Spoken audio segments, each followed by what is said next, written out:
नमस्कार आकाशवाणी कटक आंचलिक संवाद पढ़ुछंती सत्यव्रत बेहुरा। राज्य में प्रथम पर्यायर 835 गोदावरीश मिश्र आदर्श प्राथमिक विद्यालय निर्माण हेब। प्रत्येक विद्यालय पर 7 कोटी टंका पर्यंत खर्च हेब। मुख्यमंत्री मोहन चरण माझी भुवनेश्वर लोकसेवा भवन ठारे गोदावरीश मिश्र आदर्श विद्यालय कार्यक्रम संपर्क में समीक्षा करिसेंति। बैठक में मुख्यमंत्री प्रत्येक ग्राम पंचायतर मुख्यालयर भौगोलिक अवस्थिति को दृष्टि रखी आदर्श विद्यालय निर्माण करने, गुणात्मक शिक्षा प्रदान करने और छात्र छात्री विद्यालय को यातायात सुविधा उपर गुरुत्व देइछंती। प्रधानमंत्री नरेंद्र मोदी परीक्षा पे चर्चा 2025 कार्यक्रम पर गोटे मासरे सर्वाधिक पंजीकरण होइथिबारु Guinness book of world record रे यह स्थान पाइछि।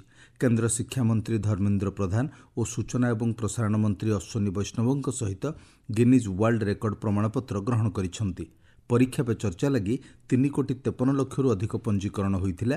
टेलीविजन ने 21 कोटी अधिक दर्शक यार प्रसारण देखिथिले। ଏହି ସଫଳତା ପାଇଁ ପରୀକ୍ଷା ପେ ଚର୍ଚ୍ଚା ବିଶ୍ୱ ରେକର୍ଡରେ ସ୍ଥାନ ପାଇଛି ବୋଲି ଶିକ୍ଷାମନ୍ତ୍ରୀ ଶ୍ରୀ ପ୍ରଧାନ କହିଛନ୍ତି। ରାଜ୍ୟରେ 11ଟି ଅତିରିକ୍ତ ଜିଲ୍ଲା ଜଜକୋର୍ଟ ପ୍ରତିଷ୍ଠା ହେବ। ଏନେଇ ଆଇନ ବିଭାଗ ପକ୍ଷରୁ ବିଜ୍ଞପ୍ତି ପ୍ରକାଶ ପାଇଛି। ପୁରୀ, ନୟାଗଡ଼, କେନ୍ଦ୍ରାପଡ଼ା, ଭଦ୍ରକ, ଅନୁଗୁଳ, କଟକ ଆଦି ଜିଲ୍ଲାରେ ଗୋଟିଏ ଲେଖାଏଁ କୋର୍ଟ ପ୍ରତିଷ୍ଠା ହେବ। राज्य अनुसूचित जाति और जनजाति विभाग अधीन थिबा हॉस्टेलगुड़िकरे छात्रछात्रींक पई डिजिटल हेल्थ कार्ड व्यवस्था प्रचलन कराजिबो बोली गणशिक्षा मंत्री नित्यानंद गंड कहिसंति।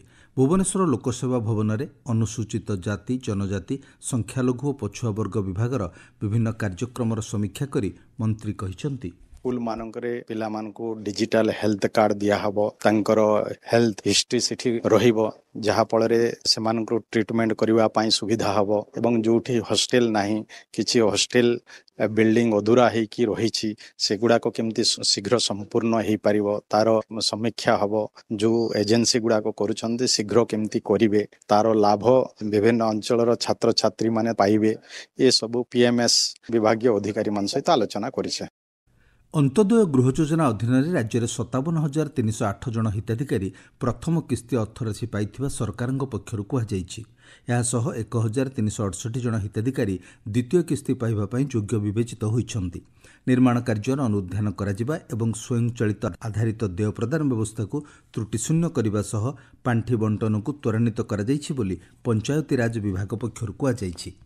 भुवनेश्वर में अनुष्ठित होगाकु 79तम राज्यस्तरीय स्वाधीनता दिवस में मुख्यमंत्री मोहन चरण माझी मुख्य अतिथि भाव जोगदेवा सह सम्मिलित परेड में अभिवादन ग्रहण करेंगे। स्वाधीनता दिवस पूर्व सूचना और लोकसंपर्क विभाग पक्षर प्रस्तुति नहीं एक बैठक अनुष्ठित हो जाइछि। गंजाम जिला ब्रह्मपुर स्थित खल्लीकोट एकक विश्वविद्यालय में विश्व वाणिज्य दिवस पालित हो जाइछि। कुलपति प्रोफेसर गीतांजलि दास अध्यक्षतार वाणिज्य विभाग पक्षर एक पाठचक्र अनुष्ठित होता। पाठचक्र में वाणिज्यर प्राचीन परंपरा और तार परिवर्तित रूप संपर्क में अतिथि माने आलोचना करथिले। भारतीय डाक विभाग आसंता सेप्टेम्बर मास पहिलारू रेजिस्टर्ड डाक सेवा को स्पीड पोस्ट सह मिश्रण करने लगी निष्पत्ति नेइछि।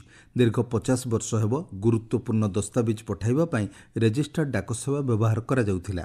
उन्नत जोगाजोग व्यवस्था और घरोई कोरियर सेवा को दृष्टि रखी यह स्पीड पोस्ट सेवा सह मिश्रण कराजिबो। फଳରେ यह सहजरे ट्रैकिंग करा जाई परिबो बोली विभाग पक्षर कहुଯାଇଛି। खोर्धा जिला परिषद सम्मिलनी कक्ष में जुग्म जनशुणाणी अभियोग अनुष्ठित हो जाइछि। एथिरे 112टी अभियोगर शुणाणी होइथिला।